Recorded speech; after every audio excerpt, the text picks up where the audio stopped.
Ends here, यानी भगवान यहां खत्म होता है। यही लिखा था एबी के काटा मोनेस्ट्री के उस खौफनाक दरवाजे पर, जिसके सामने दो नन्स खड़ी थीं। उनके पास अंदर जाने के अलावा कोई चारा नहीं था। एक नन ने दूसरी से कहा, आज हमें अपनी लाइफ सैक्रिफाइस करनी ही होगी, वरना इस दुनिया में कोई भी जिंदा नहीं बचेगा। उन दोनों ने उस दरवाजे को खोला और काटा मोनेस्ट्री के अंदर चली गईं।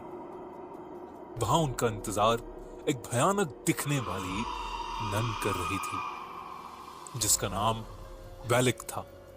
वैलिक ने एक नन पर हमला करके उसे वहीं मार डाला। मरते मरते उस नन ने दूसरी नन को एक चाबी दी और कहा कि उसे ही ये करना होगा। दूसरी नन ने वो चाबी ली और किसी चीज की तरफ भागी, लेकिन इससे पहले कि वो कुछ कर पाती, वैलिक उस पर भी हमला करने लगी। लेकिन वो वहां से भाग गई और इससे पहले कि वैलिक उस तक पहुंचती, उसने फांसी लगाकर खुद को मार डाला। जब इन दोनों नन्स के मरने की खबर रोमानिया के एक महान प्रीस्ट के पास पहुंची, तो उसने इन सब बातों की तहकीकात करने की सोची और वो अपने साथ एरिन नाम की एक नन को लेकर एबी आ गए, जहां वो दोनों नन्स मारी गई थीं। सिस्टर एरिन के पास एक खास ताकत थी। उन्हें बहुत से विजन्स आते थे, जिसकी मदद से वो किसी अनहोनी को पहले ही देख लेती थी। वो कभी कभी आत्माओं को भी देख पाती थी और इसीलिए उस प्रीस्ट ने सिस्टर एरिन को अपने साथ आने के लिए चुना था। वो प्रीस्ट और सिस्टर रात के समय एबी के पूरे काटा मोनेस्ट्री की छानबीन कर रहे थे। जैसे ही वो मोनेस्ट्री में घुसे, उन्हें काफी अनईजी सा महसूस होने लगा। अचानक उस पुराने खंडर में उन्हें सफेद लिबास में कुछ मॉन्क्स की प्रोजेक्शंस इधर से उधर जाते हुए दिखी। वो थोड़ा आगे गए तो वहां ऑब्जेक्ट्स अपने आप इधर से उधर हो रहे थे। ये देख के उन दोनों को समझ आ गया कि जरूर इस जगह पर शैतानी साया है।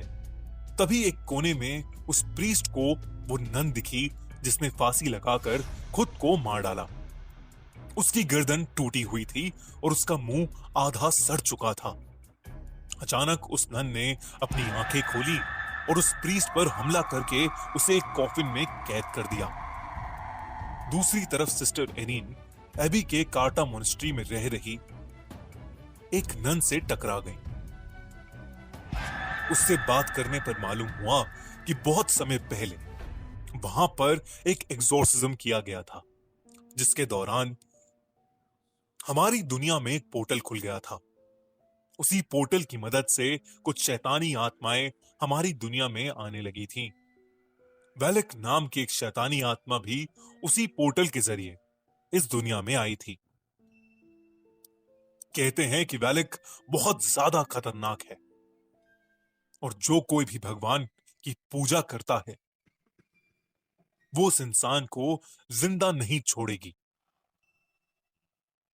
सिस्टर एरिन ने उस नन से पूछा कि किस तरह वैलिक को हरा सकते हैं। ऐसे में उस दूसरी नन ने कहा कि उसे सिर्फ जीसस क्राइस्ट के खून से मारा जा सकता है।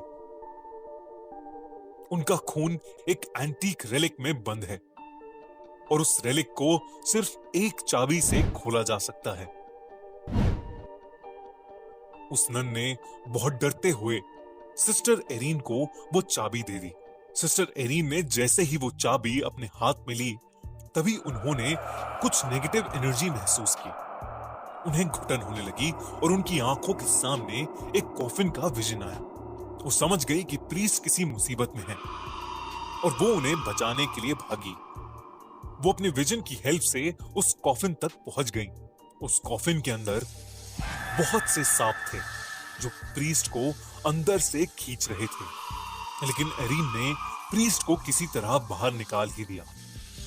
जैसे ही प्रीस्ट बाहर निकले, सिस्टर एरिन ने देखा कि उन सारे सांपों के बीच वैलिक लेटी हुई थी, जो कि प्रीस्ट को बाहर नहीं जाने दे रही थी।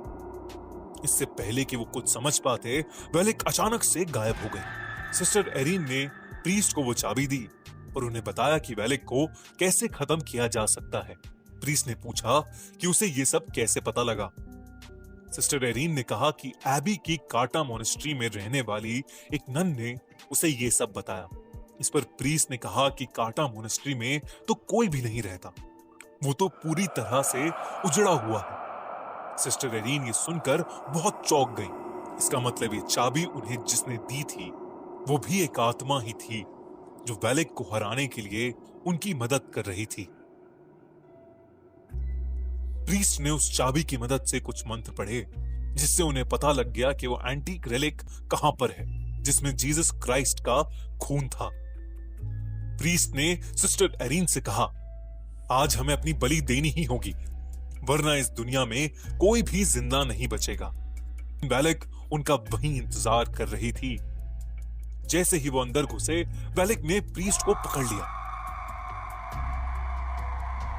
सिस्टर एरीन ने उनके हाथ से चाबी ली और अपने विजन की मदद से उस एंटीक रेलिक को खोज निकाला। वो प्रीस्ट मंत्र पे मंत्र पढ़े जा रहा था लेकिन वेलिक पर मानो कोई असर ही नहीं हो रहा था।